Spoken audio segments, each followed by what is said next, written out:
कभी कभी हम अल्लाह से बहुत दिल के दर्द के साथ दुआ मांगते हैं, कभी रातों को जाग कर, कभी सजदों में गिरते हुए, कभी आंसू बहाते हुए हम अल्लाह के सामने अपनी तकलीफ, अपनी ख्वाहिश और अपने ख्वाब रख देते हैं। लेकिन अक्सर दिल में एक सवाल रहता है, क्या मेरी दुआ कबूल हो गई? क्या अल्लाह ने मेरी बात सुनी? ये सवाल इंसान के दिल में बार बार गूंजता है। मगर याद रखो, अल्लाह कभी भी किसी की दुआ को रद्द नहीं करता। वो सुनता है और जब वक्त दुरुस्त होता है तो वो ऐसी निशानियां दिखाता है जिनसे दिल को यकीन आता है कि हाँ, अब मेरी दुआ कबूल हो चुकी है। पहली निशानी ये है कि दिल को एक अजीब सा सुकून महसूस होने लगता है। पहले जो बेचैनी होती थी वो आहिस्ता आहिस्ता ख़त्म हो जाती है। तुम वही हो, वही हालात हैं, लेकिन दिल में इत्मीनान उतरने लगता है। ऐसा लगता है जैसे अल्लाह ने कह दिया हो कि फ़िक्र मत करो, तुम्हारी दुआ सुन ली गई है।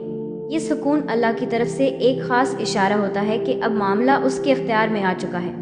दूसरी निशानी ये है कि ज़िंदगी में अचानक रास्ते खुलने लगते हैं। जहाँ तुम्हें लगता था सब बंद हो गया है, वहाँ से कोई दरवाज़ा खुल जाता है। कोई नया मौका, कोई मददगार या कोई वाक़या ऐसा होता है जो तुम्हें तुम्हारी दुआ के करीब ले जाता है।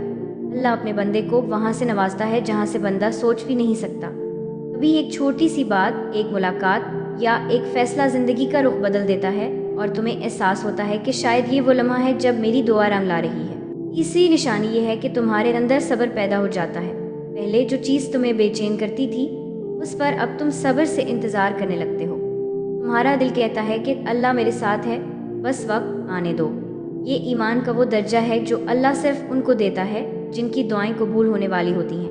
क्योंकि जब अल्लाह किसी बंदे की दुआ कबूल करने वाला होता है तो सबसे पहले उसके दिल को मजबूत बना देता है। चौथी निशानी ये है कि तुम्हारा गुनाहों से दिल उब जाने लगता है। वो काम जो पहले तुम्हें पसंद थे अब तुम्हें इनमें मज़ा नहीं आता। तुम तौबा की तरफ माइल होने लगते हो। दिल चाहता है कि अल्लाह के करीब रहा जाए। ये अल्लाह की निशानी होती है कि उसने तुम्हारी दुआ कबूल करने का फैसला कर लिया है और अब वो तुम्हें पाक कर रहा है ताकि तुम उस नेमत के काबिल बन सको जो तुमने मांगी थी। पांचवी निशानी ये है कि अल्लाह तुम्हें छोटी छोटी चीज़ों में खुशी देने लगता है, जैसे एक मामूली सा काम आसानी से हो जाना या कोई अच्छी खबर मिल जाना।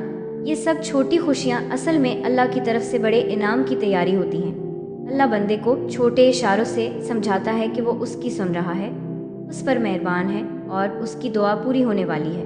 कभी कभी दुआ फ़ौरन कबूल नहीं होती क्योंकि अल्लाह चाहता है कि बंदा थोड़ा और सब्र करे, थोड़ा और दुआ में लग जाए। क्योंकि वो जानता है कि दुआ का ये सफ़र बंदे के दिल को मजबूत करता है, ईमान को बढ़ाता है और रूह को पाक करता है।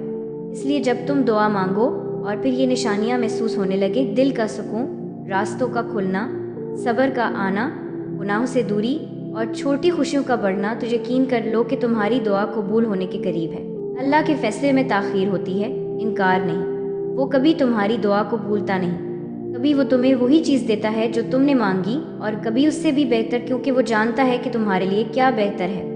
अगर तुम सजदे में रोए हो, अगर तुमने दिल से मांगा है, तो यकीन रखो तुम्हारी दुआ कहीं ना कहीं किसी लम्हे कबूल होने के इंतज़ार में है। और जब अल्लाह अपनी निशानियों के ज़रिए तुम्हें इत्मीनान देता है तो वो लम्हा सबसे हसीन होता है।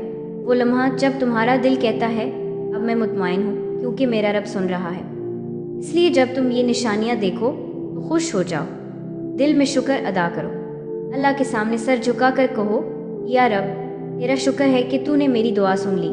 क्योंकि यकीन मानो जब ये निशानियाँ ज़ाहिर हों तो समझ लो तुम्हारी दुआ ज़मीन से उठकर आसमान तक जा पहुँची है और अब वो लौट कर तुम्हारे पास आने वाली है, तुम्हारी ज़िंदगी को बदलने के लिए।